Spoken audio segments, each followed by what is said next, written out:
All right. Well, it's a little bit after 12, so in the interest of everyone's time, I went in to get started. We do have a full service plan today. So good afternoon, and thank you for joining us to commemorate Juneteenth. My name is Stephanie Zoller, for those of you who don't know me, and I work on the St. Louis Marketing and Communications team, and I will host today's service. I'm honored to play a small part in this event. This year marks the 155th anniversary of Juneteenth, and it's the oldest nationally celebrated commemoration of the ending of slavery in the United States. I'm proud to work for an organization which believes that every person is made in the image and likeness of God, and as such is sacred and deserving of reverence, dignity, respect, and compassion. As a mother, this is at the core of what I believe and what I teach my young daughters. Let us begin our Juneteenth celebration, and I'd like you to join me in welcoming our first speaker, SSM Health St. Louis Region President Candace Jennings. Thank you, Stephanie, and hello, everyone. I've often wished for the gift of eloquence at important times in my life. The right words said at the right time can inspire and comfort people during difficult times, and they can make clear that which is complex and filled with emotion. But God has not seen fit to bless me with eloquence. And somehow today, quoting the words of those who have been so eloquent, like Dr. Martin Luther King and Nelson Mandela, seem to be taking the easy way out. So today I'll do my best to say a few words that will begin our celebration, and at the very least demonstrate that while I may be just an average motivational speaker, I'm moved to be in this celebration today more than I ever have been, and I hope that you are too. As a child growing up in Alabama in the 50s and early 60s, I witnessed unspeakable violence and hatred dominate the lives of African Americans. While African Americans had been free from slavery for over 100 years, they had not been freed from the effects of hate and discrimination that prevented them from living their best lives. I also learned as I grew up that you have to be taught to hate. We are not born to hate. In my naivete, I thought over the next few years that as a state and a nation, we had made tremendous progress toward eliminating racial discrimination. But I was clearly wrong. And what happened to George Floyd and Michael Brown and so many others has stripped me of that naivete. And I now see so clearly that as a human being, I've done so little to overcome the apathy that can affect you and lull you into thinking that things are fine the way they are, so long as you can focus on yourself and your own life and not be bothered with the controversy and conflict that often comes with social change. But I was called to come to SSM Health because it has been from its inception an organization that believes in the value and equality of all people, no matter their skin color, their socioeconomic status, their gender, or their religious preference. As we celebrate Juneteenth today, the marking of the end of slavery in our country, I'm jolted into the present where African Americans still struggle to be treated equally and to live without fear. As we continue our service, I invite you to ask yourself where you personally stand on the lack of progress that has been made, and to make a commitment to do what you can every single day to ensure that the day will come when we are truly free and equal. I'd like to close my remarks with portions of a song by Garth Brooks that says so well what I'm feeling today and what I hope for. The song is called "We Shall Be Free." When the last thing we notice is the color of the skin, and the first thing we look for is the beauty within, when this world's big enough for all different views, when there's only one race, and that's mankind, we shall be free. Stephanie, back to you. Thank you, Candace. I'd now like to introduce Derrick Bastian. He's the chaplain at SSM Health St. Mary's Hospital and has today's opening reflection. Good day. Imagine a long distance race where every time a runner completed a lap, they were instantly rewarded. Imagine too that the runners could interchange lanes, except that they could not enter the last lane on the far end of the track. Then imagine that race had been going on for quite some time, and all of the runners except the one in the far distant lane had completed laps even up to 400 times. So as a result, the runners had amassed considerable amounts of rewards for their prospective teams, and still the race continued. Now, the runner in the last lane or on the fringes of the track has been allowed to run the race, but cannot collect any rewards because they're being sponsored by another team. And so therefore, when the runner completes the lap, well, of course, all the rewards went to the sponsoring team.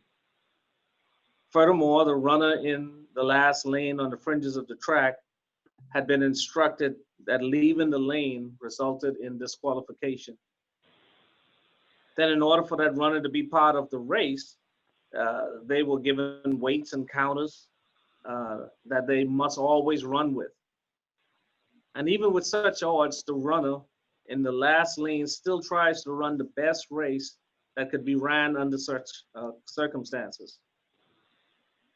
Well, after a while, the onlookers insisted that some changes should be made in order to make the race more equitable for the main runners. And by the way, while changes were being made, the runner in the last lane was allowed to keep the rewards that they would now receive. But still, if they left their lane, they would be disqualified. Their weights and counters remained in place. Hurdles were added, but only to their lane. And referees were assigned to primarily their lane to pay close attention and make sure they complied with all the rules. This illustration sums up the challenges many African Americans face even today, striving for life, liberty, and the pursuit of happiness.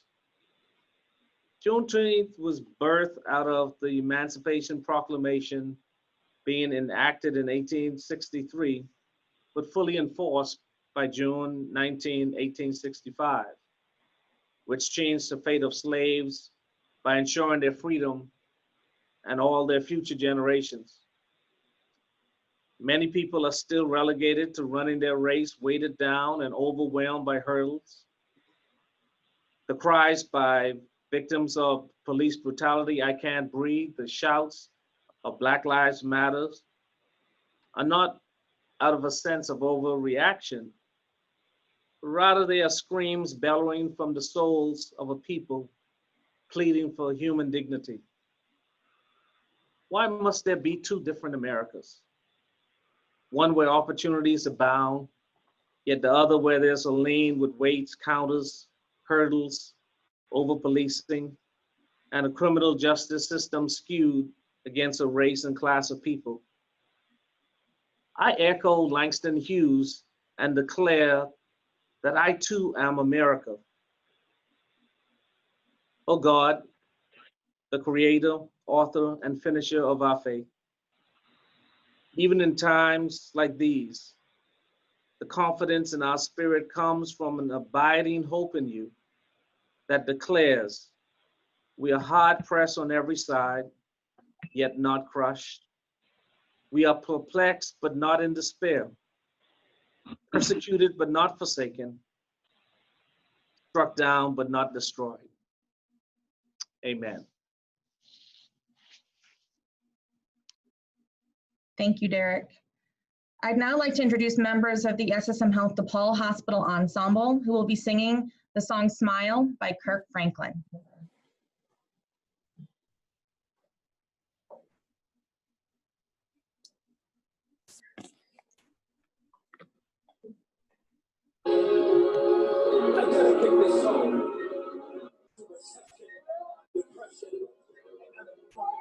Can you guys hear the music? Today's a new day, but there is no sunshine. Nothing but clouds, and it's dark in my heart, and it feels like a cold night. Today's a new day, but tell me, where are my blue skies? Where is the love and the joy that you promised me? Tell me it's all right. I almost gave up, but a power that I can't explain. Fell from heaven like a shower now. I smile, even though I hurt, see, I smile. I know God is working, so I smile. Even though I've been here for a while, I smile, smile. It's so hard to look up when you've been down. Sure would hate to see you give up now. You look so much better when you smile, so smile.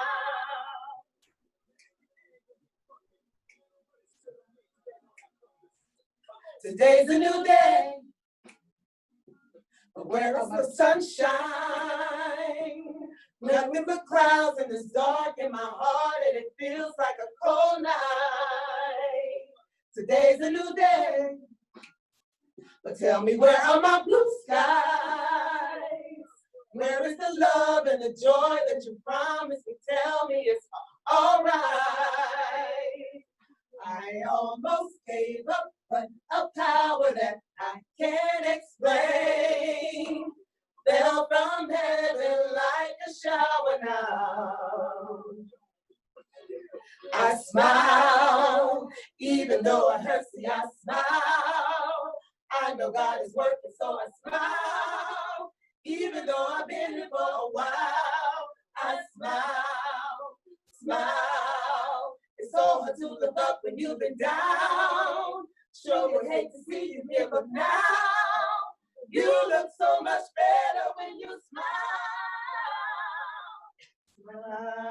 Smile for me.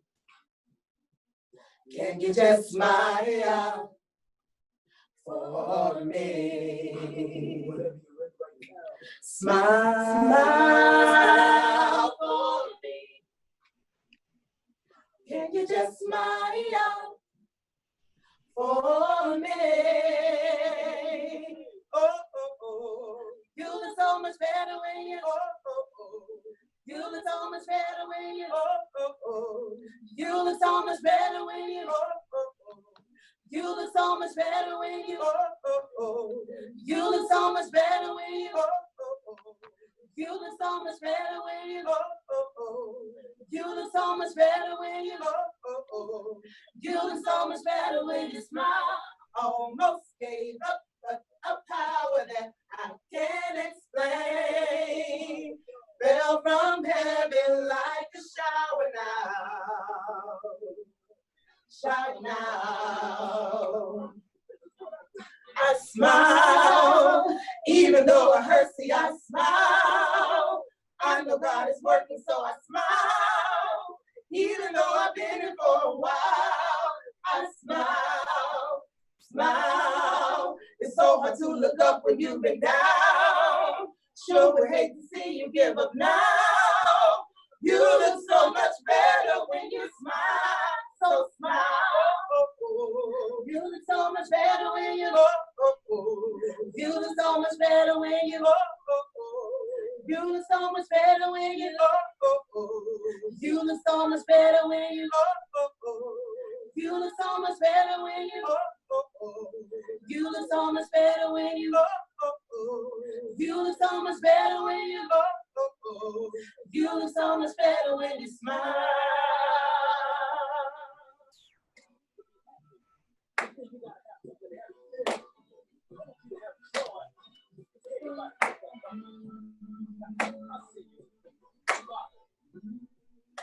All right, thank you. Thank you. That was amazing. Thank you so much. Again, that was the SSM Health DePaul Hospital Ensemble. So thank you so much for that beautiful song. I'd like to now welcome Cornelia Turner, who is a supply chain technician at SSM Health St. Joseph Hospital in Lake St. Louis, who's going to share a reading with us. Hello. First of all, I'm going to read Ephesians chapter 4, the 32nd verse. Be kind and compassionate to one another, forgiving each other just as Christ God forgave you. Genesis, the first chapter, 26 and 27th verse. Then God said, let us make mankind in our image, in our likeness, so that they may rule over the fish in the sea and the birds in the sky, over the livestock and all the wild animals, and over all the creatures that move along the ground. So God created mankind in his own image. In the image of God, he created them. Male, female, he created them. And then a quote from Martin Luther King. When we look at modern man, we have we have to face the fact that modern man suffers from a kind of poverty of the spirit, which stands in glaring contrast with a scientific and technology abundance. We've learned to fly the air as birds. We've learned to swim the seas as fish. Yet we haven't learned to walk the earth as brothers and sisters. And that's by Martin Luther King Jr. Thank you so much.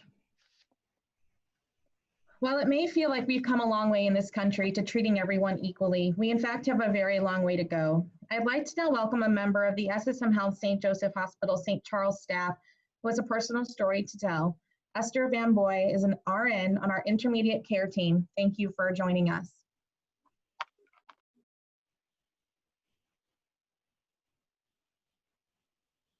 Can you hear me? Okay. Hello, everyone. I'm Esther. Happy Friday. Happy Juneteenth. And before I start, I just wanted to thank Christian and Kyoko for joining this call to support me and also for thinking of me to represent our ministry today. So I just wrote a few words. Again, my name is Esther Bamboo. I'm a registered nurse at St. Joseph's Hospital in St. Charles. I work on the intermediate care unit. I've been a nurse for a little over a year now, and I've loved it, and I've always felt welcome from day one. In the spirit of transparency, lately, I found it difficult to go to work. The deafening silence and lack of acknowledgement in light of what has been transpiring across America in regard to police brutality, racial inequality, and racial injustice is disheartening. It has left me questioning, am I valued and am I appreciated as an employee? Despite these feelings, I am hopeful that together we can all do better. There is certainly room for improvement in regards to diversifying the workforce here at St. Joe St. Charles, which I understand may create the sense that issues don't affect the majority, but in actuality, this is a basic human rights issue, so it affects us all equally. Juneteenth is a time where we commemorate the ending of slavery, the liberation of slaves, and recognize the achievements of Blacks in America. We should also use this time, and every day for that matter, to bring awareness to the present day inequalities in the Black community and work toward actionable solutions. To my non-Black friends, I challenge you to use this day to self-reflect and educate yourselves. I challenge you to listen and seek understanding. There are countless books, documentaries, movies, articles, podcasts explaining the long-standing prejudices Blacks have endured and are still enduring to this day. As a personal commitment, I have compiled a list of resources to share via email if anybody on here is interested. I've heard and seen some acts, what they can do to commit to help change.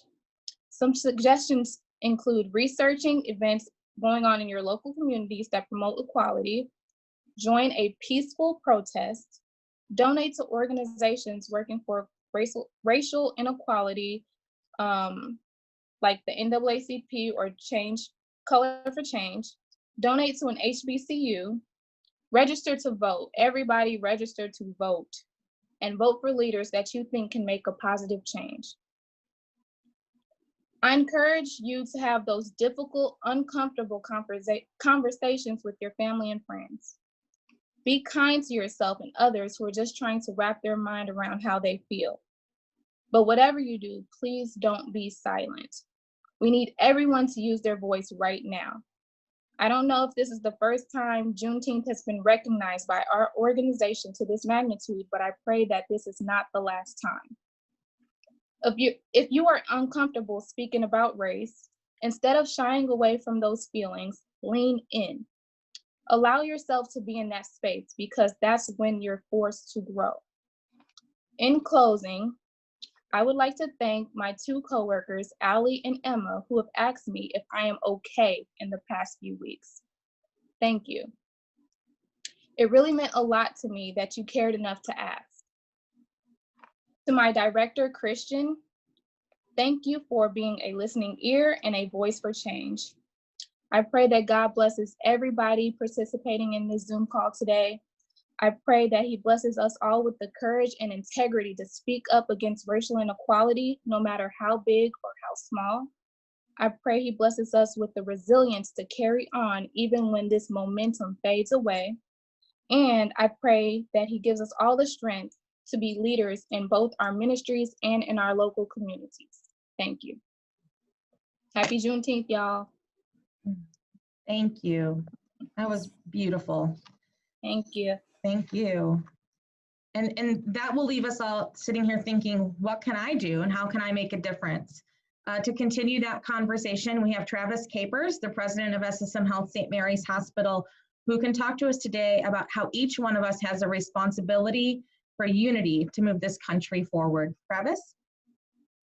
Thank you. Thank you. Good afternoon. As an African-American male, I personally understand and call the attention to the heightened frustration and anger over inequality. I do not condone violence or destruction and strongly support the voiceless making themselves heard. I am hopeful and inspired by the young generation, both Black and white, demanding justice, truth, and dignity to all. I just so happened to be looking out of my office window last week and saw a young girl, a white girl. I'm sure she was a teenager, just walking home with a large sign that read, she was carrying the sign in the wind, and the sign read, Black Lives Matter. Black Lives Matter doesn't mean it matters more, it means it matters. My thoughts were, this young girl didn't need someone to direct her, a school, a job, to make a difference. She took it upon herself. Again, this generation is so inspiring to me. I've heard others say, let's act, let's do something. I say, let's not wait for others. Each one of us can make a difference in our own way. Mother Teresa said, none of us, including me, ever do great things, but we can all do small things with great love, and together we can do something wonderful. I was reading this article in Modern Healthcare the other day where a healthcare executive said, there's going to be a vaccine for COVID, but there's no vaccine for racism. The vaccine for racism is looking in their own hearts, looking in their own behaviors, and talking to your neighbors. I say, speak up when you hear someone stereotyping. As the other speaker said, learn about Black history and the struggle. Participate in local and national elections. Volunteer and give. St. Louis has the largest urban league in the nation, established in 1918 in reaction to a St. Louis riot. I have the privilege of serving on the board on behalf of SSM Health. Today, the Urban League serves over 100,000 people annually with over 13 facilities and have over 45 programs. It began as a social service organization, but today provides economical excellence around Head Start, GEDs, educational excellence, economic opportunity around Save Our Sons, Save Our Sisters, community empowerment around clothing and food drives and housing assistance, and then civil rights and advocacy around engagement and social justice. They're always looking for volunteers to participate in committees, to mentor, to distribute food. There's so much opportunity out there. I'll leave you with a quote from Martin Luther King. You've heard it before. The ultimate measure of a person is not where they stand in moments of comfort and convenience, but where they stand at times of challenge and controversy.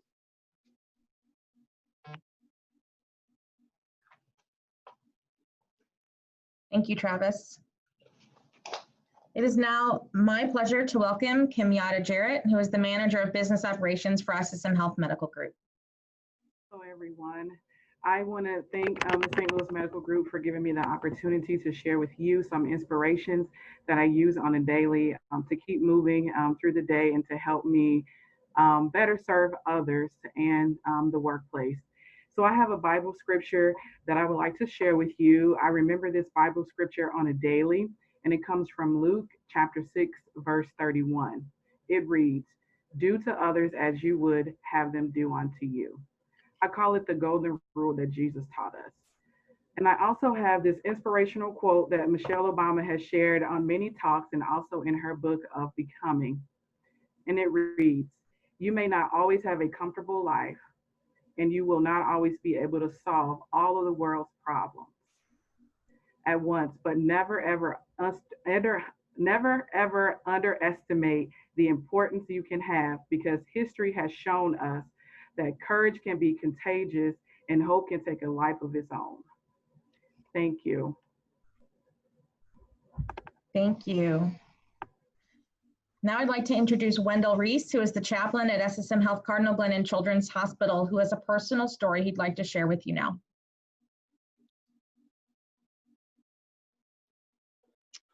Good afternoon, everybody.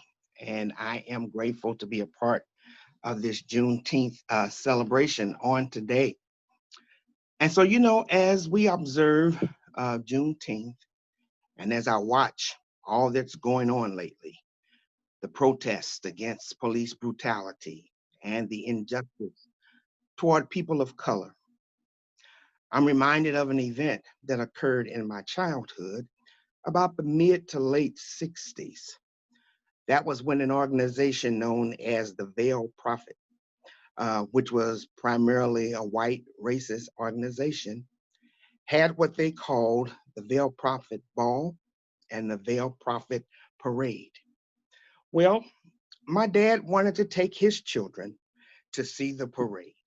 There, by being a minister himself, there was not a lot that we had to do, but he wanted us to go see the parade. So he took us downtown to watch the Veiled Prophet Parade.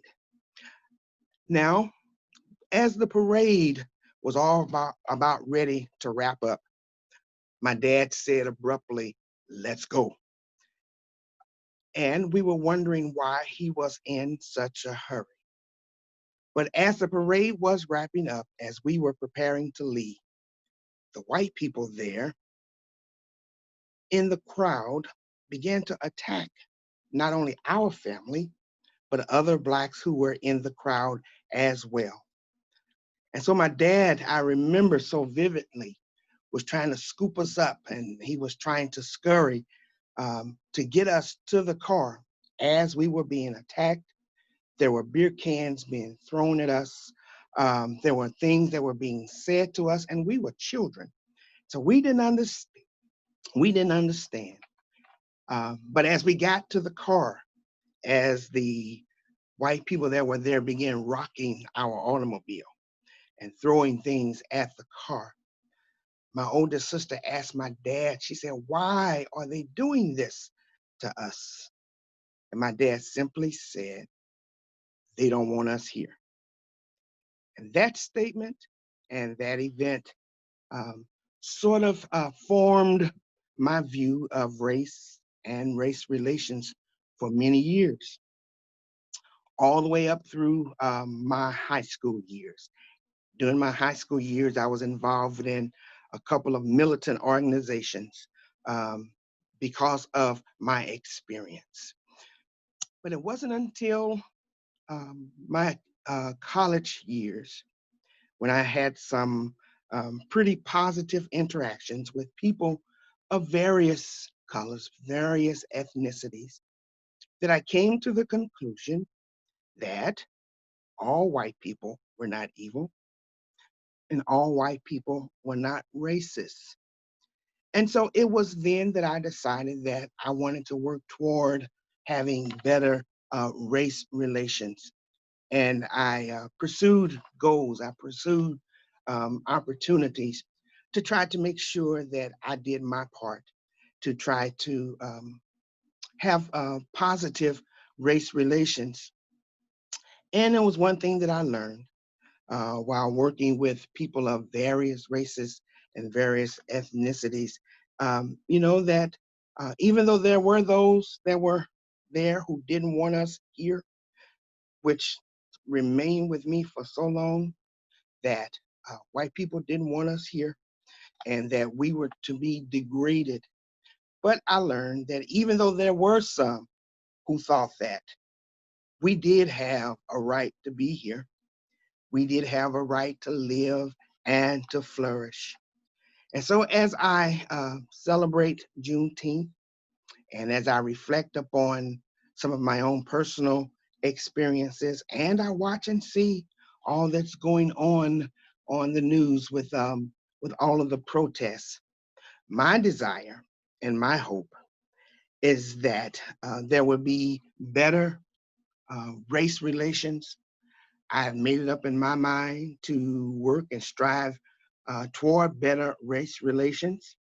And my hope is that there become an end to all of the police brutality and the police abuse, and that we all will get along and live, and that there be justice for all people. Reverend Dr. Martin Luther King said something which I will always remember. He says, "We must learn to live together as brothers, or we will perish as fools." Thank you. Thank you so much. It's now my honor to introduce a special guest, Charita Kyle Wilson.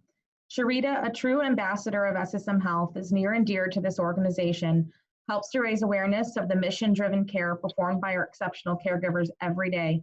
Charita enthusiastically accepted our invitation to take part in today's event because she knows firsthand the incredible men and women who work at SSM Health can be difference makers. Our mission and heritage call us to care for the voiceless. She's here today representing not only the SSM Health Foundation, but also her family, including her brother, Cedric Kyles, better known as Cedric the Entertainer. Charita, the floor is yours, and thank you for joining us today. Thank you. Good morning, and thank you so much for having me. It's an honor. It's an honor, and it's a privilege for me to be a part of this beautiful program, particularly since I'm in California, and it's still 10 a.m., it's still morning here. But I love St. Louis. I love my home. And I just want to take a few moments to talk about something that Martin Luther King envisioned as the beloved community. The beloved community in which all people can share in the wealth of the earth. In the beloved community, poverty and hunger and homelessness will not be tolerated because international standards of human decency won't allow it. Racism of all forms and discrimination, bigotry and prejudice will be replaced by an all-inclusive spirit of sisterhood and brotherhood. And in particular, Martin Luther King said this, and I quote, "But in the end, it's reconciliation. The end is redemption. The end is the creation of the beloved community. It is this type of spirit, it is this type of love that can transform opposers into friends. It is this type of understanding goodwill that will transform the deep gloom of the old age into the exuberant gladness of the new age. It is this love which will bring about miracles in the hearts of men." End quote. Beloved, our gracious and heavenly Father created each of us in his own image. And he loved us so much that he sent his only son, Jesus, to redeem us. His amazing love, God's amazing love, is so very powerful. And it's more than enough to compel us to look compassionately upon the whole human family.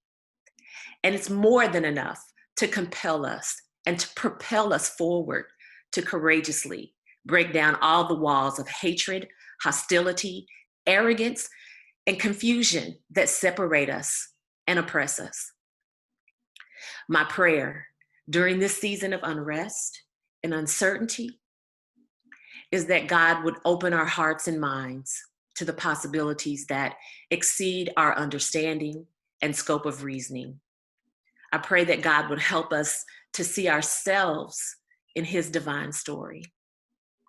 I pray that God will give us wisdom and strength to move forward according to his will and our wellness, and that his will be done on earth as it is in heaven. Beloved community, we are the vaccine for racism. We are. And I love how you said that, Travis, because I think that is so, so powerful. We are the vaccine, and God's love is so powerful, and it's more than enough to unite us so that we can live out our true purpose here on earth and become the beloved community that Martin Luther King envisioned. Thank you for having me.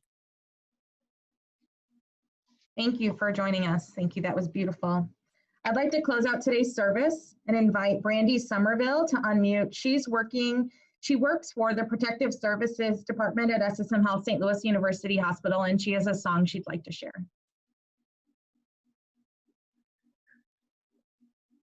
I was born by the river in a little tent. Whoa, just like that river I've been running ever since. It's been a long, long time coming, but I know the change is gonna come. Oh, yes, it will. It's been too hard living, but I'm afraid to die. Oh, 'cause I don't know what's up there beyond the sky. It's been a long, long time coming, but I know a change is gonna come. Oh, yes, it will. Said I go to the movies, and when I go downtown, someone's always telling me, don't you hang around. It's been a long, long time coming, but I know a change is gonna come. Oh, yes, it will. Then I go to my brother, saying, brother, won't you help me please? But he winds up knocking me right back down on my knees. Hey, hey, hey, there's been times that I thought I wouldn't last for long, but now I know I'm able to carry on. It's been a long, long time coming, but I know the change is gonna come. Oh, yes, it will.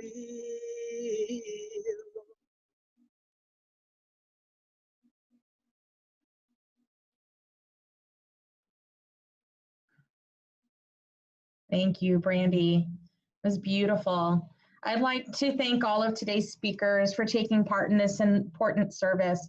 And I'd like to close with the words of Martin Luther King Jr., who I know we've heard from a lot today, but I think this is important to hear again. Our goal is to create a beloved community, and this will require a qualitative change in our souls, as well as a quantitative change in our lives.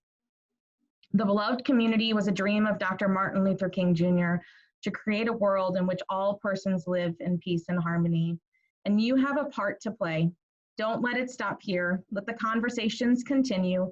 Be the difference and pray for growth, understanding, and compassion to bring justice, reconciliation, and peace to our neighborhoods and to our nation. Thank you again for joining us, and have a great afternoon.